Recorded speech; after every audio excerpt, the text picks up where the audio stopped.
What's up, Hockey Town? This is Matt. My buddy Forrest is feeling a little under the weather tonight, so I'm going to be doing a quick recap of the last few games solo tonight. The offense has kind of run dry here the last few games. Let's talk about it. Turn up your volume. Because you're about to listen to The Sick Podcast. Hockey Town Hangout. Brings it in, scores! Oh, his first NHL goal is a beauty! The sickest Detroit Red Wings podcast. It's gonna be sick. Okay, so since we last hung out with you guys, the Red Wings have played a few games on the road at Boston, which was a 4-1 loss. Then we were on the road against the New York Islanders, which was a very, very nice win for the Red Wings. A come from behind win against Ilya Sorokin and the Islanders on the road in the third period. And in overtime, Lucas Raymond from JT Comfort with the game-winning goal. A beautiful, beautiful finish there. And then we just wrapped up tonight here at home against the Florida Panthers, a final of 2-0 in favor of the visiting Panthers. So 1-2-0 for the Red Wings the last 3 games, 2 points here in total, and the schedule does not get any easier. So when we look at the game in Boston, just the Red Wings did not really look great from start to finish in that game. I think really the only high point was how nice Joe Veleno has looked and continues to look. He had a really nice goal later in that game. But really the Red Wings just really didn't have enough energy or jump to hang with the Bruins. They were outshot in the game, and it just really never really looked like they could put it together. But again, that's a really tough team. Boston sitting atop the Atlantic Division. Once again, at the time of recording, they still have not lost a game in regulation, sitting atop the Atlantic Division with 17 points. And that's just a really good team. And it was a measuring stick game for Detroit, and they just really couldn't live up to it, unfortunately, on the road during that game. Goaltending continued to, let things by. And when you give up 4 goals on the road against a team that you're chasing in the standings, that's obviously going to be tough. The Red Wings, they've been doing a good job scoring over the past, first 10 games of the season here. However, really, really tough road matchup against a team that, is the defending President's Trophy winning team. Obviously, they didn't get to go very far in the playoffs, but again, still a really an organization that has really always been relevant. They continue to do a good job of drafting and developing talent. And, regardless of your personal feelings for the Boston Bruins organization, they're at least an organization that, has won. They continue to be relevant. Like, you have to respect what they do. You have to respect what they've done. And regardless of your personal feelings for the franchise or for their captain, Brad Marchand, or any other player on the roster, that is a really good team. They play to their structure super, super well. And they just continue to find guys, legendary player like Patrice Bergeron leaves, and other guys step up. So it's really really speaks to how well they do things within the Boston Bruins organization, and just a really good team. So that was a dud of a road game this past Saturday. And then quick turnaround road game against another team that's, kind of on that bubble. People are kind of wondering, are they going to have enough to get it done in the New York Islanders? So the Red Wings go into that game. Obviously, they get, a little bit thrown around on the road in Boston. And they have to go into another road game before they come home. And Ilya Sorokin is waiting for you at the other end of the ice. And Ilya Sorokin is arguably a top 3 goaltender in the league, I would say. Most serious hockey fans would probably agree with me on that. And again, in that game, the Islanders are known for playing kind of a stingy defensive style, kind of a boring style of hockey. And it's given them success in terms of playoff bursts, definitely in recent years, and even after, John Tavares left. So again, that's an organization that knows how to, get into the playoffs and play that style of hockey. and it's in the third period, and you're losing 1-0 going into the third. New York scores kind of a weird point shot goal early in the third period, makes it 2-0. And it's just like, what do we got to do? Red Wings did put up a decent number of shots in that game. And then finally in the third period, they started to get rewarded. Daniel Sprong got the scoring going. A really nice, just kind of off the rush type of play. Drifts into the middle, is really patient with the puck, has a nice little toe drag move around the defender, and finds a way to squeak it. I think that kind of went through the armpit region of Ilya Sorokin. So that got it going there. And then obviously the Red Wings continued to pile it on there at the beginning. Who scored those goals is kind of escaping me at the moment, but we can take a quick peek thanks to technology, which is super cool.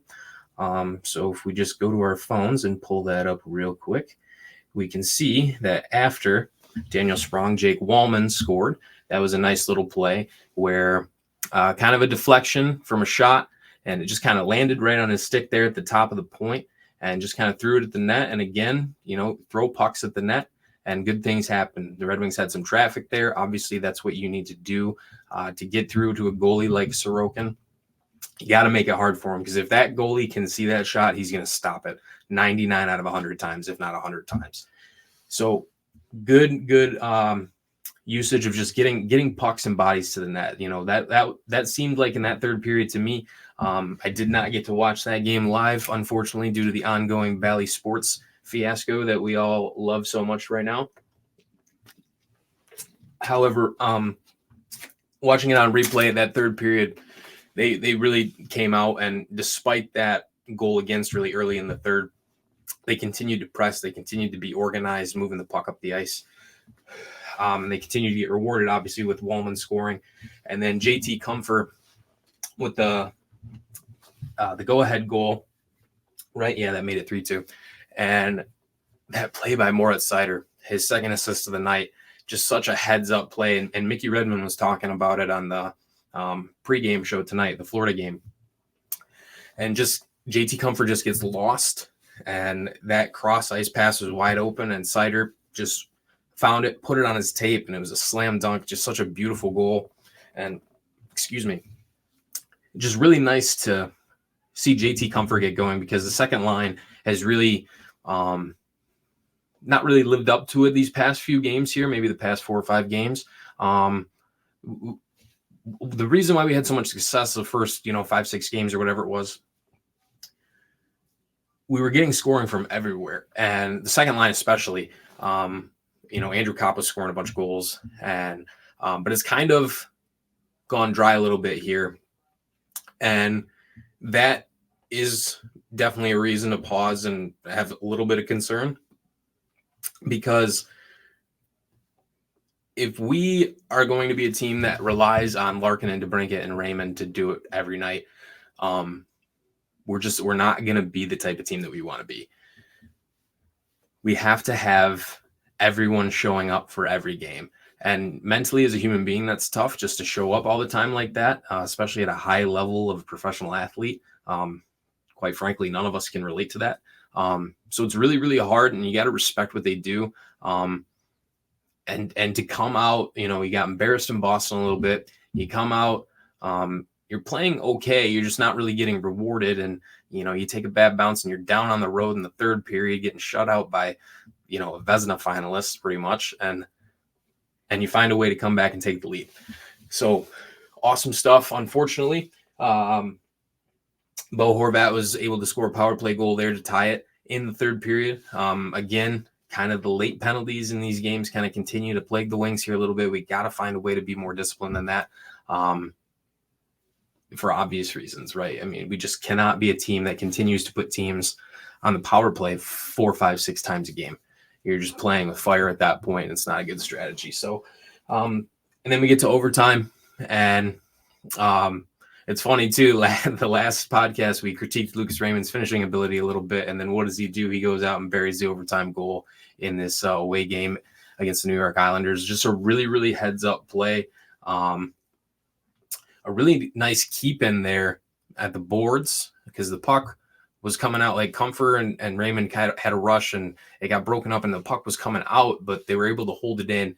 And there was a quick up 2-on-1, Raymond and Comfort, and I think that was Noah Dobson. I could be wrong, but he laid down and Raymond was able to see that and book it to the net. And it was just an easy backdoor tap in. So really, really awesome to see. And if you had the clip of Lucas Raymond celebrating that goal, is just golden stuff. Looks so happy and good for him. Shut me up. So that's good stuff. We're more than okay with being wrong when it comes to stuff like that. So good for Lucas Raymond and good for the Red Wings for getting 2 points in that game, because those are the only 2 points they've gotten since the last time we hung out. So tonight's game just wrapped up here moments ago. The Red Wings dropping a home game to the Florida Panthers by a score of 2-0. Really, truthfully, just kind of a boring game. You got to give a little bit of credit to the Florida Panthers. They played a really, really nice defensive game tonight. Anytime the Red Wings seem to have an O-zone possession, regardless of if it was 5-on-5 or power play setup, Florida just did a really, really good job of making sure those points were covered. Our defensemen in the O-zone really had no room to do anything but just kind of spot pucks places. Pucks weren't really getting through. They were doing a really good job clogging the middle of the ice. And when you do that and you have a goalie like Bobrovsky, man, that's really tough. And then, of course, James Reimer, a typical fashion, he gets the puck stopped for the most part. Like, it's not anything flashy. It's not really anything crazy. But the one, obviously, the game-winning goal that goes in is a goal he for sure wants to have back. Kind of that doink off the glove and the crossbar. And it just sucks that was the way that had to go. Because, if they score a pretty power play goal or a 5-on-5 guy gets beat clean, like, that's one thing. But for that to be not only the game-winning goal, but like the only goal of the game, because the empty net goal is an empty net goal, right? So that just really stinks. It just really couldn't get a lot going. Not a ton of high danger chances. I mean, the power play, I'm pretty sure that I heard going into the game, the Florida Panthers penalty kill was like bottom 5 in the league. And the Red Wings weren't able to score a power play goal or any goal. And for a power play that was 4th in the league, 3rd or 4th in the league coming into the game, quite frankly, that's unacceptable. I would need to look at how many power plays they had, but it was 3+. I know that much. You got to find a way to get one of those. But again, you got to give credit to the Florida Panthers too, because the power play could not find a way to beat that Florida Panthers penalty kill, which is confusing considering statistically it was not good. But that's hockey, baby, right? Sometimes just nothing makes sense and everything's effed. So that's a tough one to lose. You really want to be able to at least press enough to get a point. If a game like that where both teams are playing defensively pretty well and it's just kind of boring to watch, if it's an overtime loss, it's an overtime loss, right? So, but that's, these are the types of games too, where it's like, if we end up at game, 80, 81, 82, and, who knows what the final standings will be, but if the Red Wings end up missing by, 5 points or less, like, games like this are going to be what we think back to, because it's like you couldn't find a way to score 1 goal and get 1 point. Like, you were averaging 4 goals a game coming into this game, and we can't find a way to score. So, I don't want to critique it too much. We're still early in the year. Really, truly, these first couple of months of a season are always kind of gonna be like this. Certain teams are gonna click faster than others. That's why we see teams like Vegas and Boston, just kind of dominating everybody right now. But for a team like the Red Wings that not only is made up by a lot of new faces, you're also figuring out how to play together. But we've also, haven't had a culture of winning the past 7-8 years. So it's a lot of things to shake off, and you can, obviously the Lions are their own enigma, right? But like the same kind of process is happening with the Lions. They're figuring out how to shed that loser identity, right? and you're starting to see it happen in real time. That happens with buy-in amongst the players and wanting to go to war for the guy next to you. All that stuff happens with time. So we're only 10, 11 games in the year. No cause for panic yet. They're still sitting in a playoff spot as of right now. But, it doesn't get any easier for Detroit. Starting on Saturday, you have an opportunity to get revenge against Boston. Boston's going to be without Charlie McAvoy due to his suspension because of his high hit on Florida defenseman Oliver Ekman-Larsson. So I saw he was appealing that. I'm assuming he'll still be out for the Detroit game regardless of what happens with that appeal. But nonetheless, still, like I said earlier in the show here, that's an organization that knows what they're doing. So you got to take it seriously. And I would imagine it'd be pretty easy to take that game personal because it's an opportunity for revenge at home, and an opportunity to beat the Boston Bruins, which has not happened over the course of the past year plus very often. So between Saturday, November 4th and Saturday, November 11th, you got home Boston, away New York Rangers, home Montreal, and home Columbus Blue Jackets. 4 games in a week. And then you got a few days off before a back-to-back with Ottawa and Toronto. So it doesn't get any easier between now and the middle of the month. Red Wings got to find a way here to kind of shed off the dreariness of the past, 4 games, 5 games or so. Got to find a way to get back to what we were doing really well during the first portion of the season.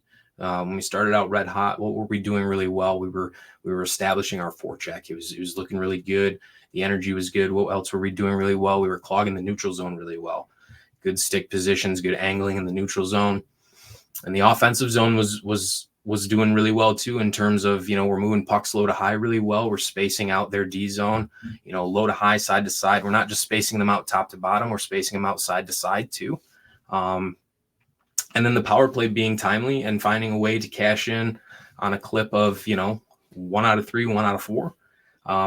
That's not really sustainable. We've seen historically in the NHL. But we don't need to look at the big picture, right? We just need to look at today. Doesn't matter what's happened Florida game previous. Now we just got to focus on Boston. It's just one day at a time. So Red Wings are sitting fine right now.